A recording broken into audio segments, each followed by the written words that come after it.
Memang ternyata di dunia ini masih banyak orang-orang yang menghalalkan segala cara untuk mendapatkan uang dengan alibi supaya tetap bisa bertahan hidup. Seperti yang dilakukan pemuda 17 tahun ini, nampaknya untuk mendapatkan uang banyak dan mudah dengan pola pikir kotornya, pemuda ini malah meraup untung banyak dengan menjual gadis di bawah umur. Waduh mas, jangan males dong, kerja keras.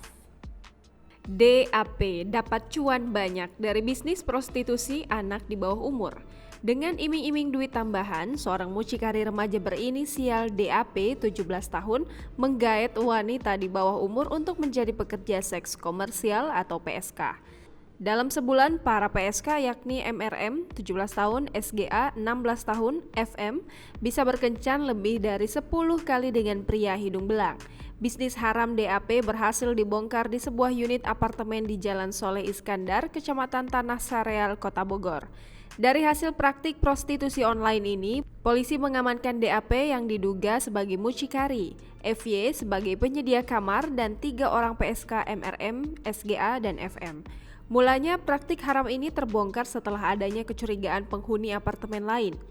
Penghuni apartemen curiga dengan aktivitas para anak remaja dan anak-anak di bawah umur yang sering keluar masuk unit apartemen membawa orang-orang yang tidak dikenal. Mendapati laporan itu, polisi langsung melakukan penyelidikan pada Kamis 8 April 2021.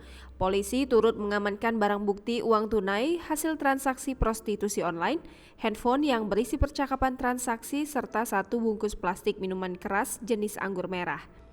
Dari hasil penyelidikan, polisi mendapati adanya kerjasama yang dilakukan DAP dan penyewa kamar FY. Sebelum menjalankan prostitusi, DAP sudah lebih dulu menyiapkan wanita-wanita yang akan ditawarkan.